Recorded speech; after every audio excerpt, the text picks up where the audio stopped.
Uyghur xalqining qalb to'ridan cho'nqur o'rin olgan vatanimiz diniy ma'rifidagi harimas ustoz Mamtimin Jandamollam Xitoy zindonlarida shahid qilindi. Ustoz Mamtimin Jandamollam Abdullakim Maqsum hojimning madrasasida ilm xatmi qilgandan keyin izchil holda vatanimizning har qaysi shahar noyillarida nuqtaliq shogird tutib o'qitish ishlari bilan shug'ullangan. Mamtimin Jandamollam 2014-yili 11-oyda G'oljida tutqun qilinib, 2015-yili 10-oyning 26 kuni qo'yib berilgan. 2016-yili 2-oyning 3-i Guma Ko'kterakdagi uyidan qayta tutib ketilgandan buyon hech qanday izdirki bo'lmagan. 2-3 kun burun vatandan kelgan xabarlarga asoslanganda marhum ustoz Xitoy zindonlarida shahid qilingan bo'lib, oilasiga faqat telefon orqali xabar qilinganligi ma'lum. Ammo qaysi turmada, qaysi tarixda shahid qilinganligi aniq emas.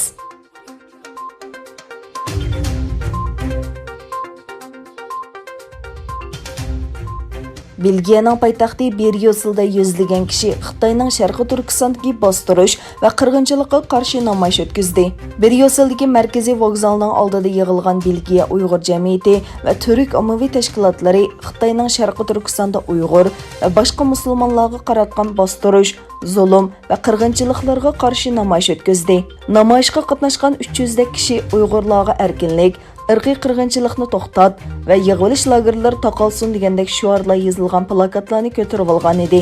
Namoyishda inglizcha, fransuzcha va flamandcha bayonot e'lon qilindi.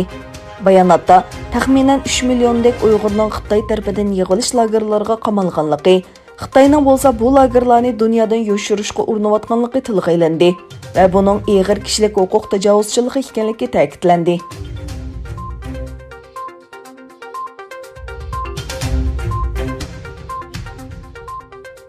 Amerika Tashqi ishlar ministri Mike Pompeo yozma bayonotida dunyo miqyosida kishilik huquq daxl-taruz hokimiyatlarini qo'llaydigan bir qism Xitoy texnika shirkatlarining xodimlariga viza cheklamasi qo'yganligini va Amerikaga kirishni cheklaganligini e'lon qildi.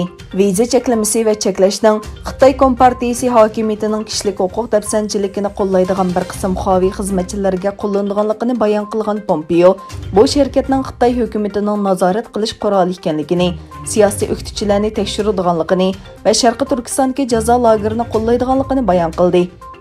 Bayonotda mundaq deyildi: Huawei'ning bir qism xizmatchilari kishilik huquqqa daxl-taruz qilgan Xitoy Kompartiyasi hokimiyatini moddiy jihatdan qo'llaydi.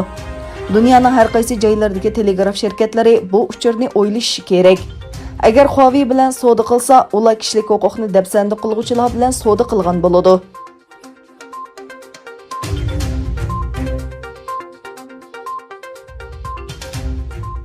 Angliya Davlat Mudofaa ministri Ben Wallace o'z davlatining diplomatiya siyosati va bexatarlik mudofaa siyosatiga qayta baho berish orqali Rossiya bilan Xitoyning olam tinchligiga solgan tahdidiga taqobil turish iqtidorini oshirganligini bildirdi.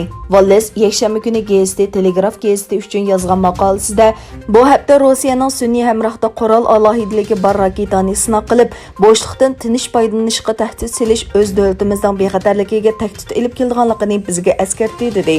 Davlat Mudofaa ministri Xitoyning hujum qilish maqsadida olam qurollarini taraqqiy qildirayotganligini va ikki davlatning bu sohadagi iqtidorini oshirishga tirishayotganligini ilgari surib, bu xil ahvolda Angliyaning hozirgi siyosatiga tusish kirgizishning naqadar muhimligini o'ttirib qo'ydi. Angliya pochta gazeti yakshanba kuni bosh ministr Johnsonning Angliyaning Xitoy va Rossiyaning tahdidga qarshi xiyonatchilik qonuniga tusish kirgizganligini, xiyonatchilik va josuslik qonunining chiqarilganligini va rasmiy maxfiy uchur qonunining qayta yozilganligini o'ttirib qo'ydi.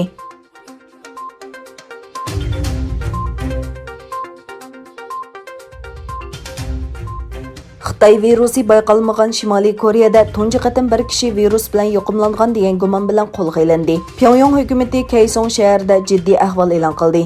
Shimoliy Koreya davlat agentligi chegaradagi Kaesongda Koreyadan qonunsiz kirgan bu kishining Xitoy virusi gumoni bilan qo'lga olinganligini e'lon qildi.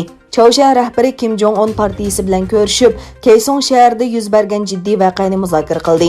Agar bu gumondorda virus bayqalsa, bu Pyongyang hukumati tomonidan rasmiy qabul qilingan tunji yuqumlanuvchi deb xotirlandi. Yana bir tarafdan Ispaniyani bexatar davlatlar tizimligidan chiqarib o'tgan London hukumati tadbir qo'llansa, ikkinchi qatimli Xitoy virusi yuqumi to'lqini yuz beradiganligini e'lon qildi.